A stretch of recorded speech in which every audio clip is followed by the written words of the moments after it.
നഗരത്തിൽ പോലും, ബോംബെ പോലെയുള്ള ഡൽഹി നഗരത്തിൽ പോലും ഒരു മുസ്ലിം ആയതിന്റെ പേരിൽ എനിക്കൊരു വീട് പോലും ആളുകളെ തിരഞ്ഞില്ല എന്ന് ഇന്ത്യ രാജ്യത്തിന്റെ പാർലമെന്റ് മന്ദിരത്തിൽ സ്വാധീനം ചെലുത്തിയ ഷബാന ആസ്മിയെ പോലെയുള്ള പേരുകൊണ്ട് മുസ്ലിമീങ്ങളായ ആളുകൾ പോലും മുസ്ലിം പേരായതുകൊണ്ട് ബോംബെ നഗരത്തിൽ ഒരു വീട് പോലും ഞങ്ങൾക്ക് വാടകയ്ക്ക് പോലും കിട്ടില്ല എന്ന് പറയേണ്ട അവസ്ഥയിൽ ഇസ്ലാമിക ലോകത്തെ അന്യവൽക്കരിക്കുന്നു, ഇസ്ലാമിക സമൂഹത്തെ ഏതൊരു ഭീതിയുടെ മുൾമുനയിലേക്ക് ലോകത്തേക്ക് നടത്തിക്കൊണ്ടുപോകുന്ന വലിയൊരു സാഹചര്യത്തിലേക്ക് നടന്നു പോകുമ്പോൾ അവകാശങ്ങൾ അപഹരിക്കപ്പെടുന്ന, അനുഗ്രഹങ്ങൾ ധ്വംസിക്കപ്പെടുന്ന ലോകത്തിലെ ഏറ്റവും വലിയ ഒരു ഇരകളുടെ സമൂഹമായി ആ ഇരകൾ വേട്ടയാടപ്പെടുന്നത് വൈറ്റ് ഹൗസിന്റെ തലസ്ഥാന നഗരിയിലേക്ക് ഡൊണാൾഡ് ട്രംപിന്റെ ആഗമനം അവസാനത്തെ വാക്കായി മാറുന്നു.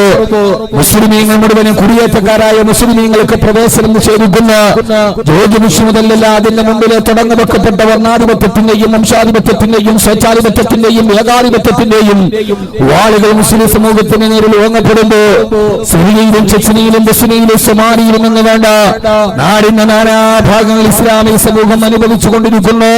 കിരാതമായ കണ്ണുനീർ കഥകൾ നമ്മുടെ മനസ്സിനെ അസ്വസ്ഥതപ്പെടുന്നു. യഥാർത്ഥത്തിൽ എന്റെ പ്രിയപ്പെട്ട സഹോദരങ്ങളെ, ഈ പത്രമാധ്യമങ്ങളുടെ വാർത്തകൾ നാം തിരിച്ചറിയുന്നു. എന്തിനേറെ താൻ ഏതാണ്ട് 3 പതിറ്റാണ്ട് കാലത്തോളമായി 30 വർഷമായി തന്റെ ശബ്ദം മുടങ്ങിക്കേട്ട ജനാധിപത്യത്തിന്റെ ശ്രീകോവിലെത്തേണ്ട ഒരു പ്രതിനിധിയായിരുന്ന ജനാബി അഹമ്മദ് സാഹിബ് പാർലമെന്റ് മന്ദിരത്തിൽ കുരഞ്ഞു വീടുമ്പോ ആ കുരഞ്ഞു വീണ മനുഷ്യനെ ചികിത്സ പോലും നിഷേധിക്കപ്പെടുന്ന മാന്യമായി അവസാനമായി താനിതേവരെ വിശ്വസിച്ചു പോകുന്ന വിശ്വാസമനുസരിച്ചിട്ടുള്ള അവസാന കർമ്മങ്ങൾക്ക് സാക്ഷ്യം വഹിച്ച് ഈ ലോകത്തു നിന്ന് വിട പറയുവാനുള്ള അവകാശങ്ങൾ പോലും നിഷേധിക്കപ്പെടുന്നു.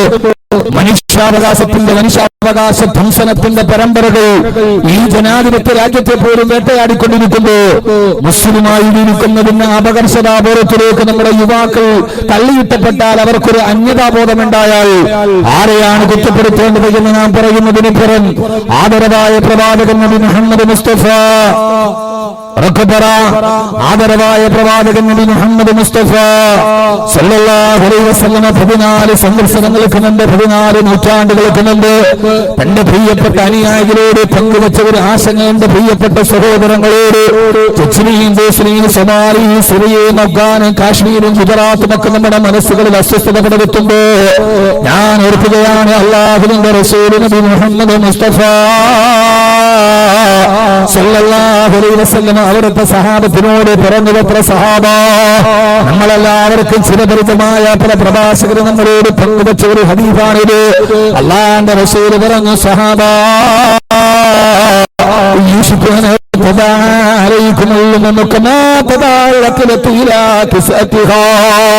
അല്ലാഹുവിന്റെ റസൂൽ ഇറങ്ങി മുസ്ലിം സമൂഹത്തിന്റെ പേരിൽ ഒരു കാലഘട്ടം എത്തുമ്പോ മുസ്ലിം സമൂഹത്തിന്റെ പേരിൽ വിശന്ന് വരഞ്ഞു നിൽക്കുന്ന ചെന്നായ്ക്കളെ ആട്ടിൻകുട്ടികളെ കാണുമ്പോ അല്ലെങ്കിൽ വിശന്ന് വരഞ്ഞിരിക്കുന്ന ഒരു ജനതയുടെ മുമ്പിലേക്ക് ആമാശയമർഭം ഭക്ഷണത്തിന് വേണ്ടി ആഗ്രഹത്തോടെ കാത്തിരിക്കുന്ന വിശന്ന് വരഞ്ഞിരിക്കുന്ന ഒരു സമൂഹത്തിന്റെ മുമ്പിലേക്ക് രുചികരമായ ഭക്ഷണ വസ്തുക്കളുള്ള ഒരു ഭക്ഷണത്തലകൾ ക്കുന്ന സമൂഹം ആ ഭക്ഷണത്തലകയിലേക്ക് എത്ര ആർത്തിയോടെ കടന്നു വീഴുമോ അതേ ആർത്തിയോടെയും അത്യാർത്തിയോടെയും മുസ്ലിം സമൂഹത്തിന് എതിരാളികളും നഖങ്ങൾ ഉപയോഗിച്ച് ആയുധങ്ങൾ ഉപയോഗിച്ച് കടന്നു കയറിയവരെ പിടിച്ചു ചുരുങ്ങുന്ന ഒരു കാലഘട്ടം വരും സഹാബ. അല്ലാഹുവിന്റെ റസൂലിന്റെ ഉപമയെ പ്രകൃത്യമാ രസന്ന് പറഞ്ഞിരിക്കുന്ന മുമ്പിലേക്ക് ഭക്ഷണത്തിലേക്ക് എത്തിയാൽ എല്ലാവരും ചാടി വീണ പെറുക്കിയെടുത്തവരെ വിശപ്പെടുത്തുന്നത് പോലെ അവരവർക്ക് ആവശ്യമുള്ള അജണ്ടകളുടെ ഭൂതീകരണമായി വിശക്കുന്നതിന് മുമ്പ് ഭക്ഷണത്തിലേക്ക് ഹാജരാക്കപ്പെട്ടതുപോലെ മുസ്ലിം സമൂഹത്തിന് എതിരാളികളെ ചാടി വീണവരെ നാനാഭാഗത്തോട്ട് വലിച്ചു കീറിയിട്ട് അവരവരുടെ ആവശ്യങ്ങൾ എതിർക്കുന്ന ഒരു കാലഘട്ടം വരും സഹാബ. അല്ലാഹുവിന്റെ റസൂൽ പറയേ ഇറാഖിന്റെയും സോമാലിയുടെയും പശ്ചിമ രാഷ്ട്രങ്ങളുടെയും ഏഷ്യൻ രാഷ്ട്രങ്ങളുടെയും പുരാതനമായ അടിച്ചമർത്തലിന്റെ കഥകളും വേദനകളും നമ്മുടെ ഹൃദയത്തെ വല്ലാതെ നൊമ്പരപ്പെടുത്തുമ്പോ ഇത് കേട്ട സഹാബത്ത് ചോദിച്ചു, നബിയേ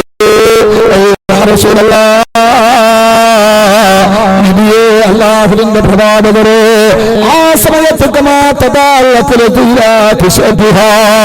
അല്ലാഹുവിന്റെ റസൂലിനോട് ചോദിച്ചു, നബിയേ ആ സമയത്ത് ഞങ്ങൾ ന്യൂനപക്ഷമായിരിക്കുന്നു, എതിരാളികൾക്ക് അടിച്ചമർത്തപ്പെടാൻ കഴിയുന്ന രീതിയിൽ ഞങ്ങളെന്ന് അങ്കുലി പരിമിതമായ എണ്ണത്തിലെ കുറവുള്ള ന്യൂനപക്ഷമായിരിക്കുമോ തിരുദൂതരെ? എന്റെ പ്രവാചകന്റെ ആൾബലം കുറവായത് കൊണ്ടാണ് ആ രീതിയിൽ നിങ്ങൾ ആക്രമിക്കപ്പെടുന്നതെന്ന് പ്രവാചകരോട് ചോദിക്കുമ്പോ ഹബീബായ നബി സല്ലല്ലാഹു അലൈഹി വസല്ലമയുടെ മറുപടി അല്ല സഹാബാ വലാകിന്നകും കസീർ. ആ കാലഘട്ടത്തിൽ നിങ്ങൾ ഭൂരിപക്ഷമായിരിക്കുന്നു. ലോകത്തിലെ രണ്ടാമത്തെ ജനസംഖ്യയുടെ രണ്ടാമത് നിങ്ങളാണ് ന്യൂനപക്ഷങ്ങളല്ല, അന്ന് നിങ്ങൾ ശക്തി കുറഞ്ഞവരല്ല. ആയുധ ബലത്തിനും സമ്പത്തിന്റെ ബലത്തിനും നിങ്ങളന്ന് രണ്ടാം ശക്തിയായി ലോകത്തിന് നെറുകയിൽ വാടുന്ന സമയത്ത് ആ സമയത്താണ് ഇത് സംഭവിക്കുമെന്ന് പറയുമ്പോ ഇതാൾ ബലത്തിന്റെ കുറവല്ല, ആദർശത്തിന്റെ കുറവാണെന്ന് മുത്തു റസൂൽ ലോകത്തോട് വ്യാഖ്യാനിച്ചു കൊടുക്കുകയാ. അല്ലാഹുവിന്റെ റസൂൽ പറഞ്ഞു സഹാബാ അന്ന് നിങ്ങൾ ന്യൂനപക്ഷമായിരിക്കില്ല, അന്ന് നിങ്ങൾ ഭൂരിപക്ഷമായിരിക്കും സഹാബാ. സിറിയയിൽ ഭൂരിപക്ഷം മുസ്ലിമീങ്ങളാ, അഫ്ഗാനിലെ ഭൂരിപക്ഷം മുസ്ലിമീങ്ങളാ, ഇറാഖിലെ ഭൂരിപക്ഷം മുസ്ലിമീങ്ങളാ, ചെച്ചനിയിലെ ഭൂരിപക്ഷം മുസ്ലിമീങ്ങളാ. എന്റെ പ്രിയപ്പെട്ട സഹോദരങ്ങളെ, ലോകത്തുള്ള പീഡനത്തിന്റെയും താടനത്തിന്റെയും പർവ്വതങ്ങളുടെ കഥ കേൾക്കുന്ന ഓരോ രാജ്യങ്ങളിലും ഭൂരിപക്ഷം മുസ്ലിമീങ്ങൾ തന്നെയാ. അവിടെ മുസ്ലിമീങ്ങളുടെ ഭൂരിപക്ഷത്തിന്റെ ജനസംഖ്യാനുപാതികമായിട്ട് അവർ പുറകിലല്ല. പക്ഷേ അല്ലാഹുവിന്റെ റസൂൽ പറഞ്ഞു നിങ്ങൾ പുറകിലല്ല എങ്കിലും ആൾബലത്തിന് നിങ്ങൾ കൂടുതലാണെങ്കിലും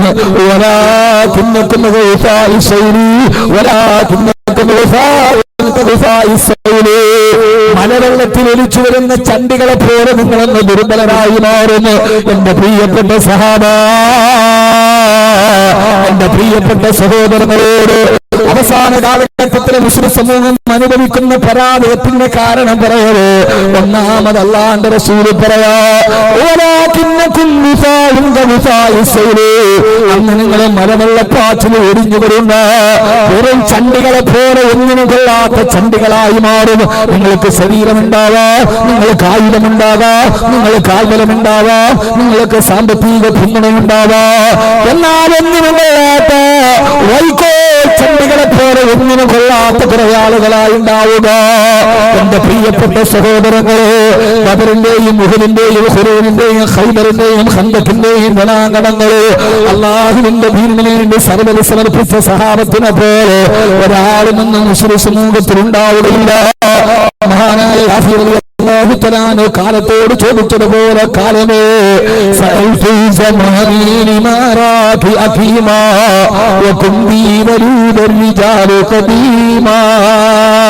മഹാനായ ഇമാമുനായ യാഫീർ റളിയല്ലാഹു തആല പറയാ, ഈ കഥകളും ഈ കവിതകളും മനസ്സിലും ഉറപ്പിച്ചു നിർത്തണേ ചെറുപ്പക്കാരാ. ഇമാമുനായ യാഫീർ റളിയല്ലാഹു തആല പറയാ, ഞാൻ കാലത്തോട് ചോദിച്ചു പോയി കാലമേ സഅൽതു സമാനി ലിമാറാക്കി അഖീമാ, കാലമേ നിന്റെ പ്രസവത്തിന് എന്ത് വെച്ചുപോയി, കാലമേ നീ പ്രജനന ശേഷി നഷ്ടപ്പെട്ട വന്തയെ പോലെ ആയിപ്പോയോ കുന്തി പണ്ട് കാലത്തൊക്കെ എത്രയെത്ര ധീരന്മാരായ മക്കളെ പ്രസവിച്ച പെണ്ണായിരുന്നു നീ. കാലത്തോട് ഞാൻ ചോദിച്ചു പോയി കാലമേ മുൻകാലഘട്ടങ്ങളിൽ എത്രയോ ധീരപുരുഷന്മാരെ നീ നിന്റെ ഗർഭാശയത്തിൽ പ്രസവമെടുത്തതാ. നിന്റെ ഗർഭാശയത്തിലല്ലയോ ഉമർ പിറന്നത്, കാലത്തിന്റെ ഗർഭാശയത്തിലല്ലയോ സയ്യിദ് പിറന്നത്, കാലത്തിന്റെ ഗർഭാശയത്തിലല്ലോ മണിയറ പന്തലിൽ നിന്ന് മരണത്തിന്റെ കിടക്കയിലോട്ട് പാഞ്ഞു പോയ ഹംഗല പിറന്നത്. ആ കാലത്തിന്റെ വീരന്മാരിലല്ലോ ഖൈബറിന്റെ കോട്ടകളെ റോമാ സാമ്രാജ്യത്തെ തകിടം മറിച്ച അലിയുൽ മുർത്തള പിറന്നത്. ആ കാലത്തിന്റെ ഗർഭാശയത്തിലല്ലോ ബൈത്തുൽ മുഖദ്ദസിന്റെ വിമോചനം നടത്തിയ സുൽത്താൻ സലാഹുദ്ദീൻ അയ്യൂബി പിറന്നത്. കാലമേ കാലമേ നിന്റെ ഗർഭാശയത്തിലല്ലോ ഇമാമുദ്ദീൻ സഞ്ചി പിറന്നത്, നൂറുദ്ദീൻ സഞ്ചിക്ക് ജന്മമെടുത്തത്. എന്റെ കാലമേ ഇവരൊക്കെ എവിടെ പോയി? ഇനി ഒരു സലാഹുദ്ദീൻ അയ്യൂബി വരുമോ? ഇനി ഒരു ഇമാമുദ്ദീൻ സഞ്ചി വരുമോ? കാലമേ നിന്റെ ഗർഭാശയത്തിലല്ലോ ഈ വീരന്മാരെ മുഴുവനും നീ പിറന്നതോട്. കാലമേ നിന്റെ ഗർഭാശയത്തിലല്ലോ ശംസുൽ ഉലമ പിറന്നത്. കാലമേ നിന്റെ ഗർഭാശയത്തിലല്ലോ ഞങ്ങളുടെ ശിരസിന്റെ പുറകിൽ വെച്ചിരിക്കുന്ന ബാനർ നറുനിലാവിനെ തോൽപ്പിക്കുന്ന പുതിയോളം മരിച്ചിട്ട് മണ്ണിന്റെ മലർന്നു കിടന്നിട്ടും മാനവ മനസ്സുകളിൽ മാറാതെ മറയാതെ മണ്ണിലാവ് പോലെ പുഞ്ചിരി പുകന്ന ബഹുമാനപ്പെട്ട പാണക്കാട് പൂമുത്ത് സയ്യിദ് മുഹമ്മദ് അലി ശിഹാബ് തങ്ങൾ പറഞ്ഞത്, കാലമേ നിനക്ക് എന്ത് വെച്ചു പോയി, ഇപ്പൊ നല്ല നല്ല ആളുകളെയൊക്കെ നീ പിറക്കാത്തതെന്താ എന്ന് ഞാൻ കാലത്തോട് ചോദിച്ചപ്പോ ആ കാലം എന്നോട് മറുപടി പറയുകയാ, കാലത്തിൽ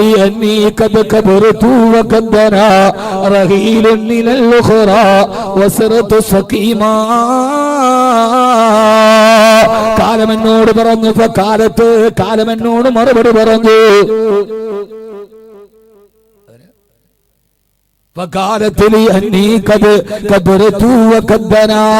കാലം പറഞ്ഞു ഇപ്പോൾ എനിക്ക് വയസ്സായി പോയി, എന്റെ ഗർഭാശയം എന്റെ ഗർഭപാത്രം ദുർബലമായി.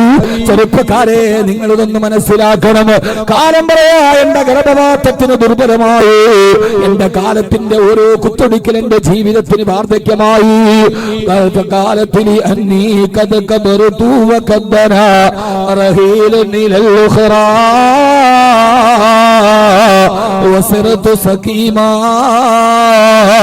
ഞാനിപ്പം രോഗിയായി പോയി, എനിക്കിന്ന് രോഗം ബാധിച്ചു കഴിഞ്ഞു, എന്റെ ഗർഭാശയത്തിൽ ഇപ്പൊ നല്ല നല്ല മക്കളെ പിറക്കാറില്ല.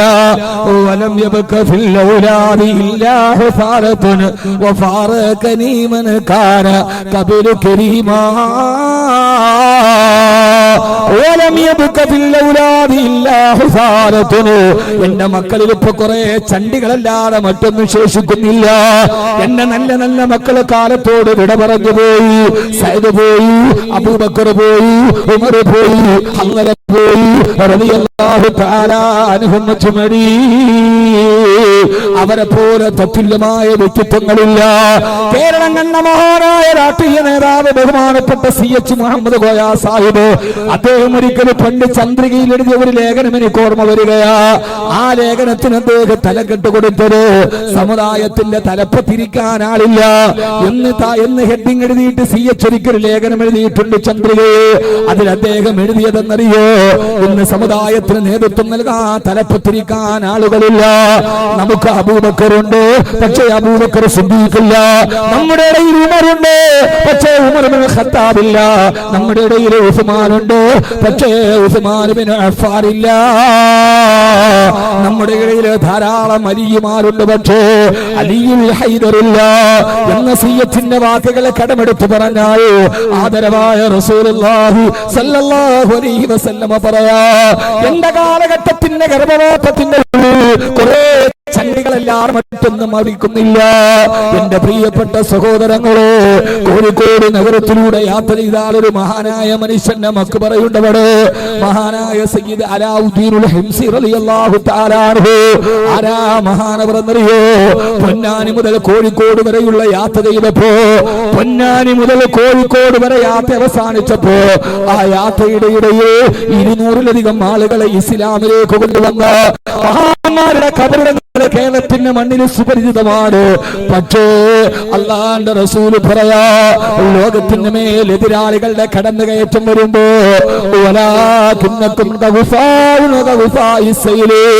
എല്ലാം മലവെള്ളപ്പാച്ചിലെ ചണ്ടികളെ പോലെ അവതരിപ്പിക്കപ്പെടുന്ന കുറെ ആളുകൾ, അവർക്ക് ഇസ്ലാമിനോട് കൂറില്ല, അവർക്ക് ഇസ്ലാം ഒരു വിഷയമല്ല, അവർക്ക് നരകത്തെ പേടിയില്ല, അവർക്ക് സ്വർഗത്തിനോട് ആശയില്ല, അവർക്ക് പരലോകത്തിന്റെ ഹിസാബിനെ പേടിയില്ല. കല്യാണ വീടുകളിൽ ആവാസം നടത്തുന്ന ആദർശത്തിന്റെ പാപ്പരത്വമെന്ന് പറയിപ്പിക്കുന്ന രീതിയെ അല്ലാഹുവിന്റെ ഇസ്ലാമിനെ വികൃതമാക്കുന്ന കുറെ ചെറുപ്പക്കാരെല്ലാം കാസർഗോഡ് ചെറുപ്പക്കാരാ. അലിയിന് പകരം നിൽക്കാൻ മഹാനായ ശൈഖ് സുൽത്താനുൽ ആരിഫ് അൽ ഗൗസ് സമദാനി വൽ ഖുത്ബ് റബ്ബാനി ശൈഖ് മുഹയ്യിദ്ദീൻ അബ്ദുൽ ഖാദിർ ജീലാനി ഖദ്ദസല്ലാഹു സിർറഹുൽ അസീസ് മഹാനവറുകളെ പോലെ ഈ ഫെബ്രുവരി മാസം ഏപ്രിൽ മാസം കാസർഗോഡ് ജില്ലയിലെ എല്ലാ മക്കാമുകളിലും ഉറൂസ് നടക്കുന്ന ഒരു സമയമാണ്. കാസർഗോഡ് നിന്ന് ഡേറ്റിന് വേണ്ടി ആളുകൾ വീടിൽ മുഴുവൻ ക്യൂ നിൽക്കുന്നത് ഈ ജനുവരി ഫെബ്രുവരി മാർച്ച് ഏപ്രിൽ മാസങ്ങളിലാ.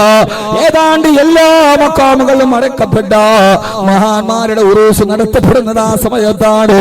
എന്റെ പ്രിയപ്പെട്ട കാസർഗോഡ് ചെറുപ്പക്കാരാ, ഞാനൊന്ന് ചോദിച്ചു കൊള്ളട്ടെ, പലപ്പോഴും വല്ലപ്പോഴും ഒക്കെ വരുമ്പോ പലപ്പോഴും ഞാൻ കാര്യങ്ങൾ നടത്താറുണ്ട്. മഹാന്മാരുടെ ഉറൂസ് നടത്താൻ നമ്മുടെ ചെറുപ്പക്കാർ മുമ്പിലുണ്ട്. ഓരോ മഹല്ലുകളിലും ഉറൂസുകൾ വളരെ ഭംഗിയായി നടത്താൻ നമ്മുടെ ചെറുപ്പക്കാരുണ്ട്. പക്ഷെ അതെല്ലാം കഴിഞ്ഞാൽ കല്യാണത്തിന്റെ വീടുകളിലെ പേക്കൂത്തുകൾ നടത്തുന്ന കഴിഞ്ഞ ആഴ്ച ഫേസ്ബുക്കിൽ ഒരു വാർത്ത കണ്ടു. അവിടെ ചെറുപ്പക്കാരനായ മണവാളനെ ആനയിച്ചു കൊണ്ടുപോകുന്ന കൂട്ടുകാരിട്ടിരിക്കുന്ന വസ്ത്രം ജയിൽവാസികളുടെ വസ്ത്രമാണ്. ജയിലിൽ കിടക്കുന്ന ജയിൽവാസികൾ ഏത് വസ്ത്രമിടുന്നു അതേ വസ്ത്രം ധരിച്ചിട്ട് ജയിലിന്റെ നമ്പരും അവരുടെ ടീഷർട്ടിന്റെ മുകളിൽ എഴുതി പുതിയ നിക്കാഹിലേക്ക് കൊണ്ടുപോവുകയാ. എന്റെ പ്രിയപ്പെട്ട പൊന്നുമോനെ, ഞാൻ ഇതൊക്കെ നിങ്ങളോട് പറയാനുള്ള കാരണമേതാ? പരമാവധി ഇതൊക്കെ തുടങ്ങുന്നത് ഏതാണ്ട് കാസർഗോഡ് ജില്ലയിൽ നിന്ന്. നബിദിനത്തിന്റെ റാലി നടത്തിയാൽ നിങ്ങൾക്ക് ഇതിനൊരു പുതുമയുണ്ട്. കല്യാണത്തിന് ഏതൊക്കെ പകർപ്പുകളുണ്ടോ അതൊക്കെ ആവിർഭവിക്കാറുണ്ട്. പൊന്നുമോനെ, അള്ളാനെ പേടിയില്ലേ? പരലോകത്ത് നിൽക്കണമെന്ന ഓർമ്മയില്ലേ? നിക്കാഹ് നടക്കുന്ന സദസ്സുകളിൽ സയ്യിദന്മാരിരുന്നാല് പ്രശ്നമല്ല, ഖാദിയാരിരുന്നാല് പ്രശ്നമല്ല, ഖത്തീബുമാരിരുന്നാല് പ്രശ്നമല്ല. മഹല്ല് കമ്മിറ്റിക്ക് അവരെ നിയന്ത്രിക്കാൻ കഴിയുന്നില്ല, ഇമാമിങ്ങൾക്ക് നിയന്ത്രിക്കാൻ കഴിയുന്നില്ല. നിയന്ത്രിക്കാൻ ശ്രമിച്ചാൽ അവർക്കെതിരെ പരിഹാസത്തിന്റെ വാക്കുകൾ ചൊല്ലുന്നു. കല്യാണ വീട്ടിൽ പ്രതിഫലം കാണിക്കുമ്പോ പൊന്നുമോനെ പുതിയ ആപ്പിളെ കൊണ്ടുപോവുകയാ. ജയിൽവാസിയുടെ വസ്ത്രമാണ് നിൽക്കുന്നത്. എവിടേക്കാണ് പോകുന്നതെന്നറിയോ? ഈ പുതിയ ആപ്പിള പോകുന്നത് സിനിമാ കൊട്ടയിലല്ല, അവൻ പോകുന്നത് ഗാനമേളയുടെ സദസ്സിലേക്കല്ല. ലോകത്തിന്റെ നബിയുനാ റസൂലുള്ളാഹി സ്വല്ലല്ലാഹു അലൈഹി വസല്ലം പറഞ്ഞു കൊടുത്ത നിക്കാഹു മിൻ സുന്നത്തി, നിക്കാഹ് എന്റെ സുന്നത്താണ്. ആദ്യത്തെ നിക്കാഹ് നടത്തിയത് അല്ലാഹു സ്വർഗത്തിൽ വെച്ച ആദം നബിയുടെയും ഹവ്വാവിയുടെയും നിക്കാഹ് സ്വർഗമെന്ന പരിശുദ്ധമായ സ്ഥലത്ത് വെച്ച് നടന്ന അല്ലാഹുവിന്റെ റസൂൽ സുന്നത്താണെന്ന് ലോകത്തോട് പറഞ്ഞു കൊടുത്ത നിക്കാഹ് ചെയ്താൽ അവൻ ദീനിന്റെ 2/3 പൂർത്തീകരിച്ചവനാ. ദീനിന്റെ 2/3 പൂർത്തീകരിക്കാൻ പുതിയ ആപ്പിള പോകുമ്പോ ആഭാസത്തിന്റെയും അനാവശ്യത്തിന്റെയും അന്ധവിശ്വാസത്തിന്റെയും ആരവങ്ങൾ ഉറക്കുന്ന ചെറുപ്പക്കാര് പുതിയ പെണ്ണിനെയും പുതിയ ആപ്പിളയും റോഡിലെ കാളവണ്ടിയിലൂടെ നടത്തുന്ന, അവരെ കല്യാണത്തിന് പോകുന്ന വാഹനത്തിൽ നിന്നിറക്കിയിട്ട് ഒരു സ്കൂട്ടറിന്റെ മുകളില് ചായം കെട്ടി കൊടികെട്ടി നടത്തുന്ന. ഞാനെന്ന് ചോദിക്കട്ടെ മുസ്ലിമേ, ഇതൊന്നും നിനക്കൊരു പ്രശ്നമല്ലല്ലോ? സിറിയയിൽ നിന്റെ സഹോദരങ്ങൾ ബോംബ് വീണിട്ട് പൊട്ടിക്കയാ. അഫ്ഗാനിൽ നിങ്ങളുടെ സഹോദരിമാരെ ബലാത്സംഗം ചെയ്യപ്പെടുകയാ. അങ്ങനെ ചെഞ്ചിരിയിൽ നിന്റെ പ്രിയപ്പെട്ട സഹോദരങ്ങൾ ജീവിക്കാൻ പാടുപെടുകയാ. എടാ പൊന്നുമോനെ, നിന്റെ സഹോദരങ്ങൾ ബർമയിലെ ബുദ്ധമതക്കാരെ കെട്ടിയുണ്ടാക്കിയ വിറക് കെട്ടിന്റെ മുകളിലേക്ക് മരത്തിക്കടത്തിയിട്ട് താഴെ നിന്ന് തീ കൊളുത്തുമ്പോ വിറക് കഷണങ്ങളിലേക്ക് തീയാളിക്ക പാവപ്പെട്ട റോഹിംഗ്യയിലെ മുസ്ലിമീങ്ങളുടെ ശരീരം കത്തിക്കരിഞ്ഞ് ചാമ്പലാവുമ്പോ ആ പാവപ്പെട്ടവരുടെ കത്തിക്കരിഞ്ഞു പോയ മാംസത്തിന്റെ രൂക്ഷഗന്ധം നിന്റെ നാസാരന്ധങ്ങൾ അടിക്കുമ്പോ ഇസ്ലാമിക സമൂഹം നാടിന്റെ നാനാഭാഗത്ത് ആക്രമിക്കപ്പെടുമ്പോ ഇവിടെ നീ പണത്തിന്റെ അഹങ്കാരം കൊണ്ട് ഗൾഫിൽ നിന്ന് കുറെ $10 ഉച്ചിട്ടം നിന്റെ ജീവിതത്തിൽ വന്ന് വേണപ്പോ എനിക്ക് പറയാൻ പേടിയൊന്നുമില്ല. അങ്ങനെ പേടിയുള്ള ആളുമല്ല. നിങ്ങൾക്കൊക്കെ അഹങ്കാരം മൂക്കാനുള്ള കാരണം നാളെ എന്നെ വാതിൽ വിളിച്ചില്ലേ? വല്ലാഹി എനിക്കതിന് പ്രശ്നമില്ല. കുറെ ഗൾഫിന്റെ വരുമാനം വന്നപ്പോ അതിന്റെ പേരിൽ പടച്ചറപ്പിന്റെ വീരിനെ വികലമാക്കാൻ ശ്രമിക്കുന്നവരെ അല്ലാഹുവിന്റെ റസൂൽ പറയാ, നീയൊക്കെ അങ്ങനെ ചെയ്തില്ലെങ്കിലേ കുഴപ്പമുള്ളൂ. മലവെള്ളപ്പാച്ചിൽ ഒലിച്ചു വരുന്ന ചണ്ടികളെ പോലെ നികുത്തരാണ് നിങ്ങൾ. നിങ്ങൾ അത്രത്തോളം ദുർബലരാണെന്ന് ഹബീബായ നബി മുഹമ്മദ് മുസ്തഫ സല്ലല്ലാഹു അലൈഹി വസല്ലമ അവർക്കാർക്കും അത് പ്രശ്നമല്ല. ഇസ്ലാമിന്റെ ആദർശങ്ങളെ വലിച്ചെറിയുന്ന ഇന്ന് പത്രത്തിൽ കണ്ടത് കണ്ണൂർ ഭാഗത്ത് നിന്ന് കുറെ വിദ്യാർത്ഥികളെ പോലീസ് പിടിച്ചു അത്രേ. അവിടുത്തെ എല്ലാ ബീച്ചുകളിലും പർദ്ദയിട്ട കുറെ കുട്ടികളെ കാണാം. ഇതിനു മുമ്പ് നേരത്തെ ഇത് ആലപ്പുഴയിലും ഈ വാർത്ത കേട്ടിട്ടുണ്ട്. പോലീസുകാർ നോക്കുമ്പോ +1-നും +2-നും പഠിക്കുന്ന പെൺകുട്ടികൾ യൂണിഫോമിന്റെ മുകളിൽ പർദ്ദയിട്ടുണ്ട് കാമുകന്മാരോടൊത്ത് ചുറ്റിക്കറങ്ങുകയാ. നാടിന്റെ നാനാഭാഗത്ത് അധപതനത്തിന്റെ അധമഭാവ തലങ്ങളിലേക്ക് ലോകം നടന്നു പോകുമ്പോ അറിയാതെ ഞാൻ ചോദിച്ചു പോവുകയാ, ഇവിടെയാണ് എന്ത് വെച്ചു പോയി എന്ന് ചർച്ച ചെയ്യുമ്പോ എന്താണ് സംഭവിച്ചതെന്ന് തിരിഞ്ഞു നോക്കുമ്പോ ഈ സമൂഹത്തിന് എന്ത് വെച്ചു പോയി, ഇവിടുത്തെ യുവാക്കൾക്ക് എന്ത് വെച്ചു പോയി, ഈ പ്രിയപ്പെട്ട സഹോദരിമാർക്ക് ആയിഷ റളിയല്ലാഹു അൻഹ അടക്കമുള്ള ഹഫ്സ റളിയല്ലാഹു തആല അടക്കമുള്ള പൂർവസൂരികളായ പണ്ഡിത പ്രഭുക്കന്മാരുടെ മണവാട്ടിമാര് കാണിച്ചു തന്ന ആ പാതയിലൂടെ സഞ്ചരിക്കേണ്ട പെങ്ങളെ, ആ പാതയിലൂടെ നടക്കേണ്ട പെങ്ങളെ, അല്ലാഹുവിന്റെ റസൂലിന്റെ സ്വർഗത്തിലേക്ക് പോകേണ്ട പെങ്ങളെ, ആ ഒരവസ്ഥയിലേക്ക് പെണ്ണുങ്ങൾ പോകേണ്ടതിന് പകരം ഈ സഹോദരിമാർക്ക് എന്ത് പറ്റി എന്ന് നമ്മുടെ ചർവണം നടത്തുമ്പോ അവസാനം എത്തി നിൽക്കുന്നത് മുത്തു റസൂലിന്റെ ബാക്കി വാക്കുകളിലേക്ക്. അല്ലാഹുവിന്റെ റസൂൽ പറഞ്ഞു, സഹാബാ, കാലഘട്ടത്തിൽ നിങ്ങള് മലവെള്ളപ്പാച്ചുള്ള ചണ്ടികളെ പോലെ ദുർബലരായിരിക്കും. അതോടൊപ്പം തന്നെ എന്ന് പറയുന്ന മാരകമായ രോഗം നിങ്ങൾക്ക് പിടിപെടുമെന്ന് അല്ലാഹുവിന്റെ റസൂൽ മുന്നറിയിപ്പ് നൽകിയ രോഗമേതാ? വഹിൻ എന്ന് പറയുന്ന മാരകമായ രോഗം പിടിപെടുമത്രേ. എന്താ വഹിൻ എന്നറിയോ? അല്ലാഹുവിന്റെ റസൂൽ പേടിക്കാൻ പറഞ്ഞ രോഗം ക്യാൻസർ അല്ല. ക്യാൻസറും ബ്രെയിൻ ട്യൂമറുമോ എയ്ഡ്സോ എബോളയോ അല്ല. അല്ലാഹുവിന്റെ റസൂൽ എയ്ഡ്സ് വന്നവരുണ്ട്, എബോള വന്നവരുണ്ട്, ക്യാൻസർ വന്നവരുണ്ട്, ട്യൂമർ വന്നവരുണ്ട്. ആ രോഗമൊക്കെ വന്നാൽ ഒരു മുത്തക്കിയായ മനുഷ്യന് ക്യാൻസർ കൊണ്ട് പരീക്ഷിച്ചാൽ അതിലെങ്ങാനും അവൻ മരിച്ചു പോയാൽ അല്ലാഹുവിന് നാളെ സ്വർഗത്തിൽ അതിനേക്കാൾ വലിയ പ്രതിഫലം കൊടുക്കുമെന്ന് ലോകൈക ഗുരു നബി മുഹമ്മദ് മുസ്തഫ. ലോകൈക ഗുരു നബി മുഹമ്മദ് മുസ്തഫ അല്ലാഹു സുബ്ഹാനഹു വ തആല മനസ്സിലാക്കാനുള്ള ബോധം നൽകി അനുഗ്രഹിക്കുമാറാകട്ടെ. മുസ്ലിം സമൂഹത്തോടും അവരെ ബാധിച്ചാൽ ഗുരുതരമാകുന്ന ഒരു രോഗമോ ആ കാലഘട്ടത്തിൽ അവർക്ക് വഹിൻ എന്ന മാരകമായ രോഗം ബാധിച്ചിട്ടുണ്ടാവും. ആ മാരകമായ രോഗത്തിന് സമൂഹം അടിപ്പെട്ടിട്ടുണ്ടാവും. അല്ലാഹു നമ്മളെ രോഗത്തിൽ നിന്ന് കാക്കട്ടെ. ആമേ പറ. ഒരു വർത്താനം പറയാനുള്ള സമയമില്ല, ഉള്ള സമയത്തും അത് പറയാം, അത്രേ ഉള്ളൂ. അതുകൊണ്ടാണ് ഞാൻ നിർത്താതെ പോണത്. 10:30 തീരണ ഈ സദസ്. അപ്പൊ ഉള്ള സമയം പരമാവധി പ്രയോജനപ്പെടുത്തുക. അള്ളാഹു നമുക്ക് തൗഫീക്ക് നൽകട്ടെ. ഏറ്റവും പ്രധാനപ്പെട്ട ഒരു രോഗം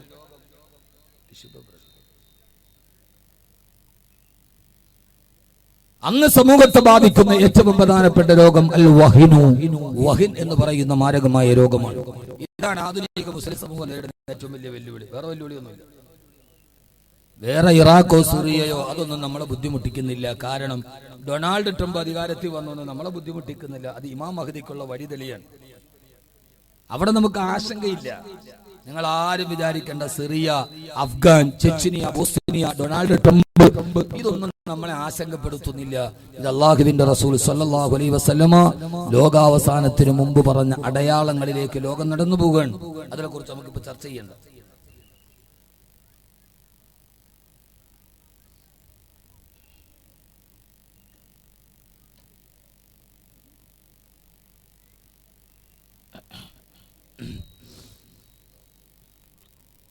ഏതാണ് മാരകമായ രോഗം? ക്യാൻസറോ, ബ്രെയിൻ ട്യൂമറോ, എയ്ഡ്സോ, എബോളയോ ഇതൊന്നും പ്രശ്നമല്ല. അത് അള്ളാഹു ഇച്ഛിക്കുന്നവർക്ക് വരും. കാണാൻ ദുനിയാവിൽ അത് ആർക്കും വരാം. അള്ളാഹു അവനാണ് ഷാഫി, അവനാണ് കാഫി, അവനാണ് മുആഫി. അത് ഉദ്ദേശിക്കുന്നവർക്ക് ശിഫയാവാം. അള്ളാഹു നമ്മുടെ എല്ലാ രോഗികളുടെയും രോഗങ്ങളെ അള്ളാഹു ശിഫയാക്കി കൊടുക്കട്ടെ. ഇങ്ങനെ ആമീൻ പറയണേ. എന്നിട്ട് മനസ്സിലായി അള്ളാഹു നമുക്കെല്ലാവരുടെയും എല്ലാ മാരകമായ രോഗത്തെയും അള്ളാഹു സുബ്ഹാനഹു വ തആല പൂർണ്ണ ശിഫയാക്കി തരുമാറാകട്ടെ. അങ്ങനെ ആമീൻ പറ. ഉടമയോട് അടിമ ചോദിക്കുമ്പോ വേണോന്ന് പറഞ്ഞ് ചോദിക്കണം. ഇതൊരു ആമീൻ പറ. ആമീൻ വേണേത്താ, അത് പറ്റില്ല. നമ്മൾ ഉടമയോടാണ് ചോദിക്കുക, നമ്മൾ അടിമയാണ്.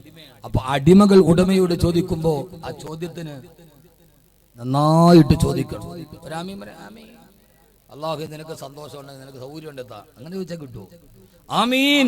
പടച്ചവനെ തരണം, തന്നാലല്ലാതെ ഞങ്ങൾ തിരിച്ചു പോയില്ല. അള്ളാഹുവേ ആ രീതിയിൽ ചോദിക്കണമെന്ന് നബിയുനാ റസൂലുള്ളാഹി സ്വല്ലല്ലാഹു അലൈഹി വസല്ലം. ഒരു സത്യവിശ്വാസി ദുആ ചെയ്യേണ്ടത് ഇങ്ങനെയാണ്. എങ്ങനെ? രണ്ട് രീതിയിൽ. ഒന്ന്, അള്ളാഹിനോട് ചോദിക്കണം, എന്നിട്ട് അവനോട് പറയണം, അള്ളാഹുവേ നീ തന്നാലല്ലാതെ ഞാൻ തിരിച്ചു പോയില്ല.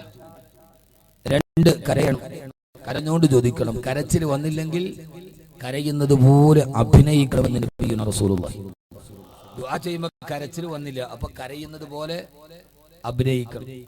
നമുക്കതൊക്കെ പരിഹാസമാണ്. ഇപ്പൊ പള്ളിക്കലെ ഖത്തീബ് 27 അവന് ദുആ ചെയ്തപ്പോ കരഞ്ഞു. കരയണ പോലെ അഭിനയിച്ച. അപ്പൊ അടുത്തിരിക്കണമെന്ന് തോന്നുന്നു. കണ്ടോളൂ, പെരുന്നാളിന് പിരിച്ചുവിടാതിരിക്കാനുള്ള തന്ത്രമാണ്. നമ്മൾ വിചാരിക്കണം അങ്ങനെയാണ്.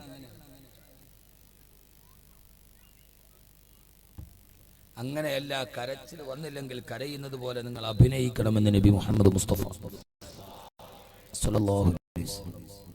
ഇതാ ചൂട്, അല്ലാഹു കാത്തുരക്ഷിക്കട്ടെ. ഫെബ്രുവരി ആയപ്പോഴേ ഇത്രയും ചൂട്. അപ്പോൾ മാർച്ച് ഏപ്രിലാവുമ്പോൾ കഴിഞ്ഞ 100 വർഷത്തിൻ്റെ ഇടയിൽ ഏറ്റവും വലിയ വരൾച്ചയിലേക്കാണ് കേരളം പോകുന്നത്. ചൂട്ടിച്ചോളി, ഇനി ലോകത്തിന് വലിയ ആയുസ്സൊന്നുമില്ല. ഇതൊക്കെ ഏതാണ്ട് തീരാറായി. നിങ്ങളൊന്ന് ആലോചിച്ചോക്കെ, സസ്യശ്യാമളമായ ഹരിതാപമായ ചാരിയാറും ഭാരതപ്പുഴയും പമ്പയും പെരിയാറും തടംതല്ലിയാ തുടങ്ങിയ എന്നും ഫലഭൂയിഷ്ടമായിരുന്ന വൃഷ്ടിപ്രദേശങ്ങൾ ഏറെയുള്ള കേരളം വരൾച്ചയിലേക്ക് പോകുന്നു എന്ന് പറഞ്ഞതിൻ്റെ അർത്ഥം എന്താ? പെരിയാറും പമ്പയാറും ഭാരതപ്പുഴയൊക്കെ വറ്റി. അള്ളാഹു നമ്മളെ എല്ലാ രീതിയിലും വരുന്ന എല്ലാ ആപത്തുകളും അള്ളാഹു കാത്തുരക്ഷിക്കുമാറാകട്ടെ. അപ്പൊ നമ്മൾ ദുആ ചെയ്യേണ്ട രോഗമേറ അള്ളാഹുവേ വഹിൻ എന്ന് അള്ളാഹുവിന്റെ പ്രവാചകൻ നബി മുഹമ്മദ് മുസ്തഫ സല്ലല്ലാഹു അലൈഹി വസല്ലം മുന്നറിയിപ്പ് നൽകിയ ഒരു രോഗമാണ്. എന്താണ് വഹിൻ? ആ 2 രോഗത്തിൽ നിന്ന് അള്ളാഹു കാക്കട്ടെ. മതി, ഇവിടെ ഒന്നല്ല, ലേലം വിളിക്കാനല്ല, എനിക്ക് ഉപയോഗിക്കാനാണ് വിചാരിച്ചത്.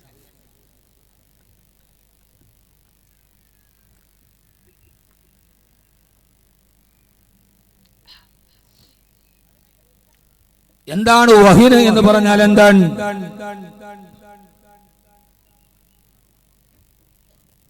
ആദരവായ റസൂലുള്ളാഹി സ്വല്ലല്ലാഹു അലൈഹി വസല്ലം പറഞ്ഞു, വഹിൻ എന്ന രോഗം വന്നാൽ അതിന് 2 രോഗലക്ഷണമുണ്ട്. ആ 2 ലക്ഷണങ്ങൾ ഇൻഷാ അല്ലാഹ് നമുക്ക് പറയാം. അല്ലാഹു അതിൽ നിന്ന് നമ്മളെ കാത്തുരക്ഷിക്കട്ടെ. അത് മാറിയാലല്ലാതെ മുസ്ലിം സമൂഹത്തിന്റെ ഈ ബുദ്ധിമുട്ട് മാറിയില്ല. അത് മാറണം മുസ്ലിമീങ്ങളുടെ മനസ്സിൽ നിന്ന്. അല്ല, നമ്മൾ മുഖം നന്നാവാത്തതിനെ കണ്ണാടിയെ കുറ്റം പറഞ്ഞിട്ട് കാര്യമില്ല. ആദ്യം മുഖമാണ് നന്നാക്കണം. മുഖം നന്നാവാത്തതിനെ കണ്ണാടി മോശമാണെന്ന് പറഞ്ഞിട്ട് കാര്യമുണ്ടോ? ഉണ്ടോ? എന്റെ മുഖം നന്നായില്ല, കണ്ണാടി ഈ കണ്ണാടി മോശമാണ് എന്ന് പറഞ്ഞിട്ട് കാര്യമുണ്ടോ? നമ്മൾ നമ്മുടെ തെറ്റല്ല അംഗീകരിക്കേണ്ടത്. ഒരാൾ ആക്സിഡന്റിൽ പെട്ട് വണ്ടി പോയി പോസ്റ്റ് ഇടിച്ചു. അപ്പൊ അയാൾ വന്നിട്ട് എന്റെ പൊന്നുസ്താദെ, രാത്രിയിൽ ഞാൻ വണ്ടി ഇങ്ങനെ ഓടിച്ചോണ്ട് വരുമ്പോ റോഡിന്റെ അരികെ വന്ന പോസ്റ്റ് വന്ന് എന്റെ കാറിൽ ഒരൊറ്റ ഇടി. അവൻ പറയാനായിട്ട് നമ്മൾ വിശ്വസിച്ചു. ഉസ്താദ്, ഞാൻ ഓടിച്ചോണ്ട് പോകുമ്പോൾ റോഡിന്റെ അരികിൽ പോസ്റ്റ് വന്ന് എന്റെ കാറിൽ ഒരൊറ്റ ഇടിച്ചു. അപ്പോൾ ഇവൻ പോയി പോസ്റ്റ് ഇടിച്ചല്ല. നമ്മളെപ്പോഴും മറ്റൊന്നിനെ കുറ്റം പറഞ്ഞ് അവനവന് ബാധിച്ച ആദർശ പാപ്പരത്തെയും അവനവന് ബാധിച്ച രോഗത്തെയും ചികിത്സിക്കാൻ കഴിയാതെ രോഗം വേറെ എവിടെയാണോ എന്ന് ചിന്തിച്ച് നടക്കാണ് നമ്മൾ. തുഞ്ചത്തെഴുത്തച്ഛ പറഞ്ഞതുപോലെ, ചക്ഷുശ്രവണ ഗളസ്തമാം ദർദുരം ഭക്ഷണത്തിന് അപേക്ഷിക്കുന്നത് പോലെ. ചക്ഷുശ്രവണ ഗളസ്തമാം ദർദുരം ഭക്ഷണത്തിന് അപേക്ഷിക്കുന്നത് പോലെ. കേട്ടിട്ടില്ല നിങ്ങള്? എന്താ അതിന്റെ അർത്ഥം? എന്താ? നിങ്ങൾക്ക് നിങ്ങളുടെ മലയാളം തന്നെ നേരെ പറയാറുണ്ട്. ഞാൻ ഈ കാസർഗോഡ് ജില്ല മംഗലാപുരത്ത് ആരെങ്കിലും ഫോൺ വിളിച്ചപ്പെട്ട അൽഹംദുലില്ലാ ഖൈർ ഇൻഷാ അല്ലാഹ് ദുആ ചെയ്യാൻ ഞാൻ കട്ട് ചെയ്തേക്ക്. മനസ്സിലാവില്ല. ഈ ഭാഷ മനസ്സിലാവാൻ ഭയങ്കര ബുദ്ധിമുട്ടാണ്. കാസർഗോഡുകാർ വിളിച്ചാൽ ഒത്തിരി സംസാരിക്കില്ല. മംഗലാപുരം ഭാഗത്തുനിന്ന് വിളിച്ചാൽ ഒട്ടും കൂടുതൽ സംസാരിക്കില്ല. അവൻ അൽഹംദുലില്ലാ ഖൈർ ഇൻഷാ അല്ലാഹ് ഏതായാലും ഒരു ദുആ വസിയത ദുആ ചെയ്തേക്ക്. നിങ്ങളുടെ ഭാഷ മനസ്സിലാക്കാൻ വലിയ പാടാണ്. ഉസ്താദേ, ഞാൻ പണ്ട് വീട്ടിൽ വന്നിട്ട് ബുക്കാക്കാൻ ഇവിടെ വന്ന് ഇപ്പം ഞാൻ വന്ന് കണ്ടപ്പോൾ ഒരാൾ എൻ്റെ കയ്യിൽ പിടിച്ചിട്ട്, ഉസ്താദെ ഉസ്താദ് എന്നെ മനസ്സിലായി. ഞാൻ പറഞ്ഞില്ല, മനസ്സിലായില്ല. ഞാൻ പണ്ട് ഉസ്താദിന്റെ വീട്ടിൽ വന്നിരുന്നു ബുക്കാക്കാൻ. ഞാൻ വന്ന് എൻ്റെ പിള്ളേർക്കുള്ള ബുക്കൊക്കെ ഞാൻ മേടിച്ചു കൊടുക്കുന്നുണ്ട്. പിന്നെ എന്തിനാ എൻ്റെ വീട്ടിൽ വന്ന് ഉസ്താദിനെ ബാഗ് ബുക്ക് ചെയ്യാൻ വന്നത്? പെട്ടെന്ന് മനസ്സിലാവണത് ഓരോ ഭാഷത്തിനാണ്. കാസർഗോഡ് തന്നെ 12 ഭാഷയുണ്ടെന്ന് എനിക്ക് തോന്നുന്നു. ബേരി, തുളു, അങ്ങനെ പല ഭാഷകള്.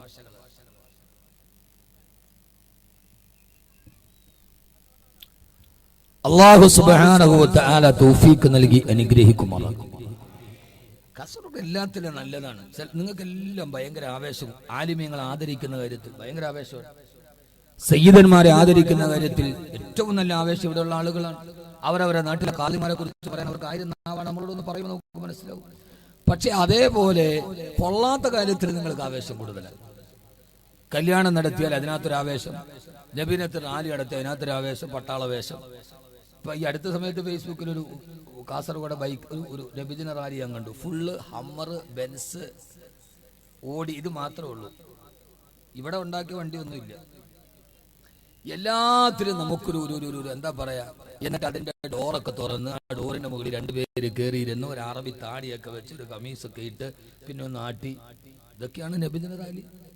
നബിദിന റാലി എന്ന് പറഞ്ഞാൽ ആ നാട്ടിലെ മദ്രസ വിദ്യാർത്ഥികൾ, മഹല്ല് ഭാരവാഹികൾ, സയ്യിദന്മാർ, ആലിമീങ്ങൾ റോഡിന്റെ സൈഡിലൂടെ ഗതാഗത തടസ്സം ഉണ്ടാക്കാതെ ബുറുദ ഓടി തവസ്സൽനാ ബിസ്മില്ലാ എന്ന് ഓതി അള്ളാഹുവിന്റെ റസൂലിന്റെ ജന്മദിനത്തിൽ സന്തോഷം പ്രകടിപ്പിക്കേണ്ട ഒരു ആത്മീയ സാന്നിധ്യമാണ്. അതിനെ നമ്മൾ എന്തിനാ വികലമാക്കുന്നത്? ഞാൻ പറഞ്ഞ മനസ്സിലാവണുണ്ടാ? മനസ്സിലാവണില്ല? ഉണ്ടോ ഇല്ലയോ? നിങ്ങൾ എന്നെ ഇങ്ങനെ തുറച്ചു നോക്കുന്നു വല്ലതും ചെയ്യോ? ഈ കൊലപാതക കേസൊക്കെ നടത്തിയ 13 ജില്ലയിലും കുത്തേറ്റാൻ വരിക, കാസർഗോഡ് മറ്റതും വെടിയേറ്റാൻ വരിക. ഇവിടെ കൊലപാതകങ്ങളൊക്കെ ഉണ്ട്, വെടിയേറ്റു എന്നാണ്. ബാക്കി 13 ജില്ലയിലും കുത്തേറ്റ് മരിച്ചു, അടിയുടെ ഇടിയുടെ ഇടയിൽ മരിച്ചു. ഇവിടെയൊക്കെ മരണം അടുത്ത സമയത്ത് ഏതൊരു ചെറുപ്പക്കാരൻ പോക്കെടുത്ത് വെടിവെച്ചു എന്ന് കേട്ടു വാർത്തയിൽ. വെടികൊണ്ട് മരിച്ചു എന്നാണ്. അത് വലിയ പേടിയാണ് ഇവിടെ പറയാൻ. എന്നെ നിങ്ങൾ വിചാരിക്കേണ്ട ഒരു പേടിയില്ല പറയാൻ. അള്ളാഹു നമുക്കിത് നമ്മുടെ ദീനിന്റെ കാര്യമാണ്. എന്തിനാണ് കേട്ടിട്ട് മാറ്റേണ്ടാവണം? നമുക്ക് നാളെ മുഅ്മിനായി മരിക്കണം, നല്ലവരായി ജീവിക്കണം. അല്ലാതെ ഒരു വിമർശനമൊന്നും അല്ല. ഒരു ഉസ്താദന്മാരോ ആരും വെള്ളിയാഴ്ച പള്ളിയിൽ പറയുന്നത് ഇതൊന്നും വിമർശനമല്ല, നന്നായി ആത്മീയമായ ഒരു ഔന്നത്യം ഉണ്ടാകണമെന്ന ആഗ്രഹത്തിന്റെ പേരിൽ പറയുന്നതാണ്. അള്ളാഹു നമ്മളെ ഈ രോഗത്തിൽ നിന്ന് കാത്തുരക്ഷിക്കട്ടെ.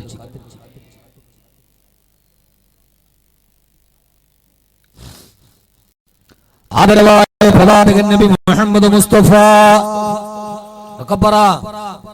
ആദരവായ പ്രവാചകൻ നബി മുഹമ്മദ് മുസ്തഫ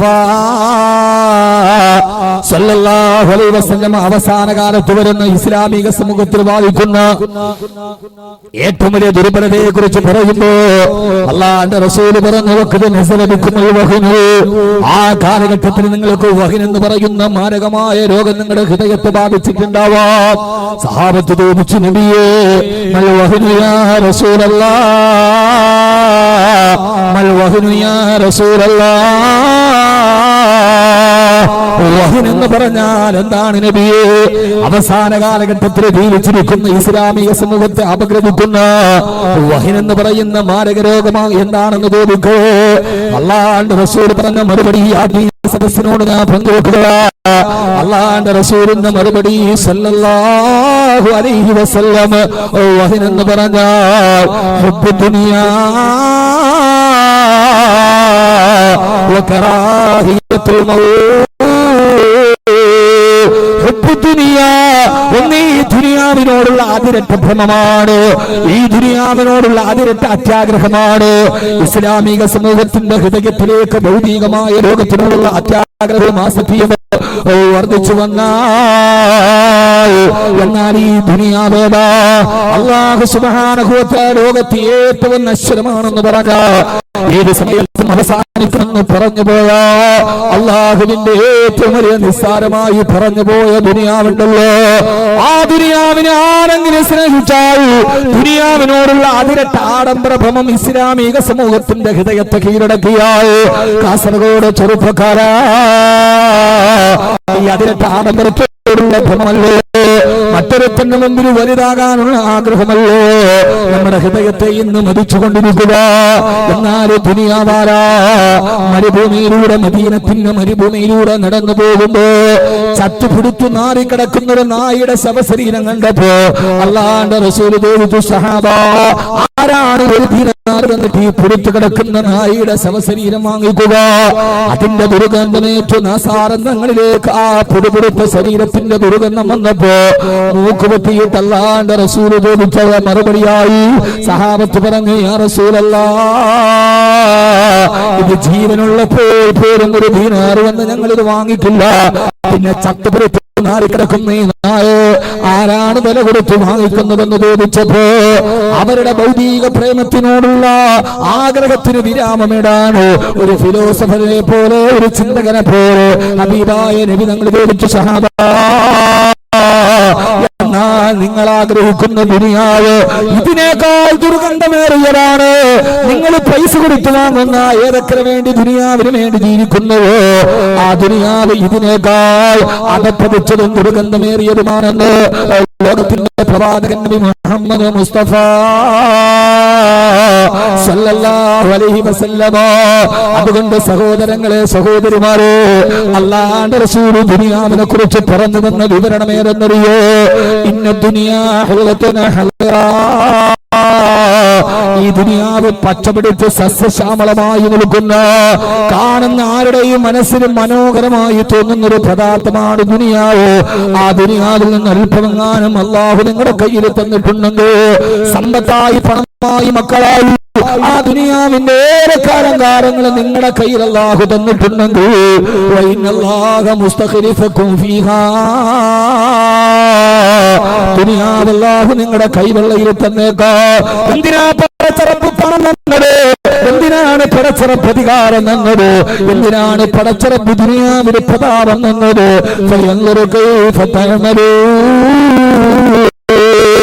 സമയം പരിമിതമായതുകൊണ്ട് അടുത്ത ഒരു കാര്യം കൂടി പറയേണ്ടതുണ്ട്. ദുനിയാവുമായി ബന്ധപ്പെട്ട് ഈ ഒരേ ഒരു കാര്യമാണ് എനിക്ക് നിങ്ങളോട് പറയാനുള്ളത്. അല്ലാഹുവിന്റെ റസൂൽ പറയാ, ഈ ദുനിയാവിൽ എന്തെങ്കിലും അല്ലാഹു എന്റെ നിങ്ങളെ കൈവന്നിട്ടുണ്ടെങ്കിൽ ആ ദുനിയാവ് കൊണ്ട് നമ്മൾ എന്താണ് ചെയ്യുന്നതെന്ന് പടച്ചറപ്പ് നോക്കുകയാ. അല്ലാഹു നിരീക്ഷിക്കാൻ വേണ്ടിയാണ് തന്നത്. നമ്മളെ പരീക്ഷിക്കാൻ വേണ്ടി ഒരാൾ നമ്മുടെ കയ്യിൽ സാധനം തന്നിട്ട്, അതല്ലെങ്കിൽ നമ്മൾ കടയിലോട്ട് കയറുമ്പോ CCTV ക്യാമറ നമ്മൾ നിരീക്ഷിക്കുന്നത് പോലെ ഈ ദുനിയാവ് നമ്മുടെ കൈവെള്ളയിൽ തന്നിട്ട് പടച്ചറപ്പ് നമ്മളെ നിരീക്ഷിക്കുകയാ. ഇന്ന റബ്ബക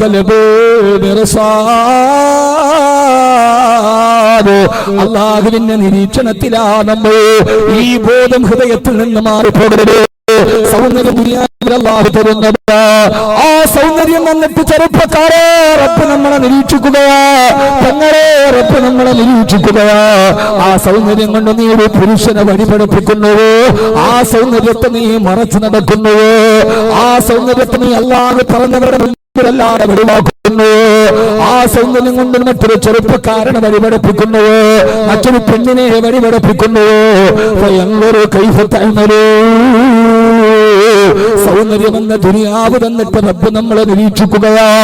പണം അല്ലാഹു നമുക്ക് ദുനിയാവിൽ തന്നൊരു ആഡംബരമാണ്. അത് തന്നിട്ട് അല്ലാഹു നമ്മളെ നിരീക്ഷിക്കുകയാ. ആ പണം കണ്ടവൻ ഹറാമ് ചെയ്യുന്നുവോ? ആ പണം കണ്ടവൻ ഗാനമേള നടത്തുന്നുവോ? ആ പണം കണ്ടവൻ സിനിമ കാണുന്നുവോ? ആ പണം കണ്ടവൻ ആഡംബരം കാണിക്കുന്നുവോ? അതല്ല, പണം അവൻ പാവപ്പെട്ടവർക്കും അഗതികൾക്കും അനാഥകൾക്കും നിരാശ്രയർക്കും നിദ്രാവിഹീനർക്കും അവൻ സദഖ ചെയ്യുന്നുവോ? അവൻ നാട്ടിലെ പിള്ളക്ക് സദഖ ചെയ്യുന്നുവോ? അത് കൊടുത്തത് ഞാനല്ലോ. അല്ലാഹു നിരീക്ഷിക്കാൻ വേണ്ടിയാണ് പണം നമ്മുടെ കയ്യിൽ തന്നതെന്ന് അല്ലാഹുവിന്റെ റസൂൽ നബി മുഹമ്മദ് മുസ്തഫ സല്ലല്ലാഹു അലൈഹി വസല്ലമ. അല്ലാഹുവിന്റെ പ്രവാചകൻ നബി മുഹമ്മദ് മുസ്തഫ സല്ലല്ലാഹു അലൈഹി വസല്ലമ. അതുകൊണ്ട് വഹൻ എന്ന രോഗത്തിന്റെ ആദ്യത്തെ ലക്ഷണം ദുനിയാവിനോടുള്ള അതിരട്ട ഭ്രമമാ. അതുമായി ബന്ധപ്പെട്ട ഒറ്റ ഹദീസ് മാത്രം ഞാൻ പറഞ്ഞുകൊള്ളട്ടെ. സമയം പരിമിതമാണല്ലോ സഹോദരങ്ങളോ. അല്ലാഹുവിന്റെ റസൂൽ പറയാ, അതുകൊണ്ട് ദുനിയാവിൽ നിങ്ങൾ ജീവിക്കുമ്പോ രണ്ട് കാര്യത്തെ ശ്രദ്ധിക്കണേ. ദുനിയാവിൽ ജീവിക്കുമ്പോ രണ്ട് കാര്യങ്ങൾ നിങ്ങൾ ശ്രദ്ധിക്കണേ. അല്ലാഹു തൗഫീഖ് നൽകട്ടെ.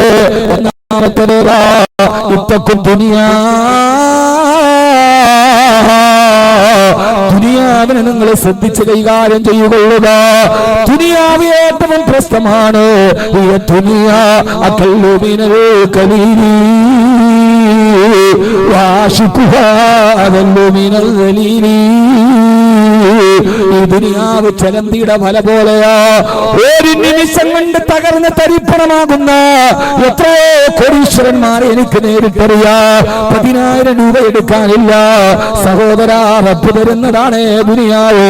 ഖുലില്ലാഹുമ്മ മാലിക്കൽ മുൽകി തുഅ്തിൽ മുൽക മൻ തശാ വതൻസിഉൽ മുൽക മിമ്മൻ തശാ. ഈ ചള്ളടക്ക് തീയതി പെട്ടെന്നൊന്ന് മാറ്റിവിട്ടും ഈ വിനീതന്റെ ശബ്ദം കേൾക്കാൻ തടിച്ചുകൂടിയ എന്റെ പ്രിയപ്പെട്ട സഹോദരങ്ങളോട് ഞാൻ ഓർമ്മിപ്പിക്കുകയാണ്. ഇതൊക്കെ പറയുമ്പോ വല്ലപ്പോഴും വന്നിട്ട് നിങ്ങളെ വിമർശിക്കുകയാണെന്ന് കരുതരുത്. എന്നാലും നിങ്ങളെ പഠിപ്പിക്കുകയാണെന്ന് കരുതരുത്. ധാരാളം സയ്യിദന്മാർ ഇവിടെ ഇരിക്കുന്നുണ്ട്.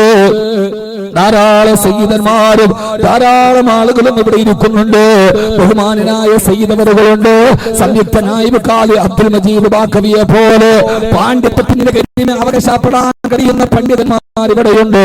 അവരോടൊന്നും ഞാൻ പാണ്ഡിത്യം പറയുകയല്ല, അവരോടൊന്നും ഞാൻ ഒരു വിമർശനത്തിന്റെ പാണ്ഡിത്യത്തിന്റെ കരിമ പറയല്ല. കാരണം പാണ്ഡിത്യം പറയാ ഞാനൊരു പണ്ഡിതനല്ല, ലാളിത്യം പറയാ ഞാനൊരു സാത്വികനല്ല, ത്യാഗം പറയാ ഞാനൊരു പരിത്യാഗിയല്ല, പ്രണയം പറയാ ഞാനൊരാശിക്കല്ല, വൈദഗ്ധ്യം പറയാ ഞാനൊരു വിദഗ്ധനല്ല, പ്രമേയം പറയാ ഞാനൊരു പ്രഭാഷകനല്ല. പിന്നെ ഞാനാരാവചുതിലീബി അഫ്വിക ഹാനൽ ഫകീറു.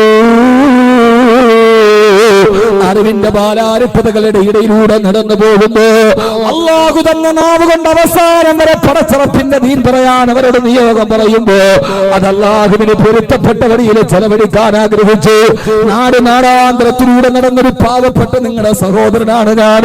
കബീർ ബാക്കവിയുടെ വാക്കുകൾക്ക് മൂർച്ചയുണ്ടാവാ, പക്ഷേ ഹൃദയത്തിന് എപ്പോഴും സ്നേഹമേ ഉള്ളൂ.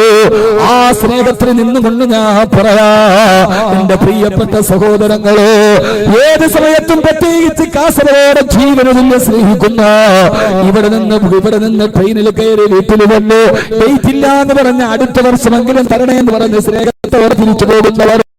കഴിഞ്ഞ ആഴ്ച ഞാൻ കോളേജിൽ രാവിലെ ചെല്ലുമ്പോ കണ്ണൂർ വകല് കഴിഞ്ഞ് കോളേജിലെത്തുമ്പോ സുബഹിയുടെ ബാങ്ക് വിളിച്ചു നോക്കുമ്പോ കോളേജിന്റെ വരാന്തയിൽ ഒരു ചെറിയ പായ വിളിച്ചിട്ട് 3-4 പേര് കോളേജിന്റെ വരാന്തയിൽ കിടക്കുന്നു. അത്ഭുതത്തോടെ നോക്കുമ്പോ മംഗലാപുരത്തുനിന്ന് ഡേറ്റിന് വന്നതാണ്. വരുമ്പോൾ ട്രെയിനിൽ പായി ചൂട്ടിവെച്ചിട്ടുണ്ട്. കോളേജിൽ വന്ന് തുറക്കാത്ത സഹോദരങ്ങൾ ആ കോളേജിന്റെ മുറ്റത്തിങ്ങനെ വരാന്തയിൽ പായിട്ടിട്ട് കിടന്നുറങ്ങാ. എങ്ങനെയാണ് അവർ എഴുന്നേറ്റിട്ടൊരു ഡേറ്റ് തീർക്കുമ്പോ ഇല്ലാന്ന് പറയുന്നതറിയാ? സ്നേഹത്തിന്റെ സമ്മൽ മുഹൂർത്തങ്ങളാ, സ്നേഹത്തിന്റെ സ്വരൂപമായ കാസർഗോഡുകാരാ. ദുനിയാവുമായി ബന്ധപ്പെട്ട് ഒരൊറ്റായത്ത് നീ എപ്പോഴും മനസ്സിലോർക്കണേ. കുലില്ലാകുന്ന മാലിക്കൽ മുൽക്ക് തൂത്തിൽ മുൽക്ക് മനതശാഉ വതൻസിഉ മുൽക്ക് മിമ്മനതശാഉ وتعز من تشاء وتذل من تشاء بيدك الخير إنك على كل شيء قدير. നബിയെ താങ്കളെ പറഞ്ഞു കൊടുക്കുക, അല്ലാഹുമ്മ മാലിക്കൽ മുൽക്ക്, രാജാതിരാജനായ റബ്ബേ, ചോദിച്ചാലും അലോസരമില്ലാത്ത ഖജനാവിന്റെ ഉടമസ്ഥനെ തമ്പുരാനെ, ലക്ഷോപലക്ഷങ്ങൾക്ക് വാരിക്കോരി കൊടുത്താലും തീരാത്ത ഖജനാവിന്റെ ഉടമസ്ഥനെ, ആകാശഭൂമികളെ ചൂഴ്ന്നു നിൽക്കുന്ന അനേകായിരങ്ങൾക്ക് അന്നം നൽകുന്ന അന്നദാതാവേ, പടച്ചവനെ, ലക്ഷോപലക്ഷങ്ങളെ പക്ഷമില്ലാതെ രക്ഷിക്കുകയും ശിക്ഷിക്കുകയും ചെയ്യുന്ന രക്ഷിതാവേദന്റെ കരുണാ കടാക്ഷത്തിന് അക്ഷയക്കരയിൽ നിന്ന് ഈ ഭിക്ഷാന്തയില് നിന്നോട് കൈനീട്ടി ചോദിക്കുമ്പോ ചോദിച്ചവനെല്ലാം നിറച്ചു കൊടുത്ത അല്ലാഹ് മുൽക്ക് മനതശാ, നീ പ്രതാപവും അധികാരവും പണവും വാരിക്കോരി കൊടുക്കും. അല്ലാഹുവേ, നീയാണ് ഒരാൾക്ക് പണം കൊടുക്കുന്നവന്. ഏത് സമയത്ത് നീ ആഗ്രഹിക്കുന്നുവോ, നീ തീരുമാനിക്കുന്ന സമയത്ത് കൊടുത്തവന്റെ കയ്യിൽ നിന്ന് കൊടുത്തതുപോലെ തിരിച്ചെടുത്തുണ്ട് വേറൊരുത്തിന് കൊടുക്കുന്ന ഖജനാവും നിന്റേതാണല്ലാഹുവേ. ആഗ്രഹിക്കുന്ന സമയത്ത് പടച്ചറപ്പ് തരും. നാളെ ഒരു ദിവസം അല്ലാഹു ബങ്ങാനം തിരിച്ചെടുത്ത അല്ലാഹു കാത്തുരക്ഷിക്കട്ടെ, അല്ലാഹു കാത്തുരക്ഷിക്കട്ടെ. പണ്ട് മുതലേ ഇല്ലെങ്കിൽ ഒരു കുഴപ്പവുമില്ല, പണ്ട് മുതലേ തലപൊക്കി ജീവിച്ചിട്ട് അവസാനം എങ്ങാനും മറ്റൊരുത്തന്റെ മുമ്പിൽ കൈനീട്ടേണ്ട ഒരവസ്ഥ വന്നാൽ നമ്മളൊക്കെ അഭിമാനത്തോടെ ജീവിച്ചിട്ട് നാളെ നമ്മുടെ മക്കൾ മറ്റൊരുത്തന്റെ മുമ്പിൽ കൈനീട്ടേണ്ട ഒരവസ്ഥ വന്നാൽ അല്ലാഹു കാത്തുരക്ഷിക്കുമാറാകട്ടെ. ഹബീബായ നബി തങ്ങൾ പോലും എപ്പോഴും ദുആ ചെയ്യാറുണ്ടായിരുന്നു, അല്ലാഹുവേ, അല്ലാഹുമ്മ ഇന്നാ നഊദു ബിക മിൻ സവാലി നിഅമതിക വതഹവ്വുലി ആഫിയതിക വഫുജ്അതി നിഅമതിക. അല്ലാഹുവേ, നീ തന്ന അനുഗ്രഹങ്ങൾ പെട്ടെന്നൊരു ദിവസം തിരിച്ചെടുക്കുന്നതിൽ നിന്ന് ഈ മുഹമ്മദ് നിന്നോട് കാവലിനെ തേടുന്നു അല്ലാഹ് സല്ലല്ലാഹു അലൈഹി വസല്ലം. അതുകൊണ്ട് അല്ലാഹുവിന്റെ സമയത്ത് തരുന്നതിന്റെ പേരിൽ അഹങ്കാരം കാണിക്കരുത്, അതിന്റെ പേരിൽ ആഡംബരം കാണിക്കരുത്. പടച്ചറപ്പ് തന്നത് അവൻ ഇഷ്ടപ്പെട്ടതുപോലെ ചെലവഴിക്കണേ. ഒരു സമയത്ത് അവൻ ആഗ്രഹിക്കുന്നവർക്ക് പ്രതാപവും പ്രശസ്തിയും കൊടുക്കും. അതേപോലെ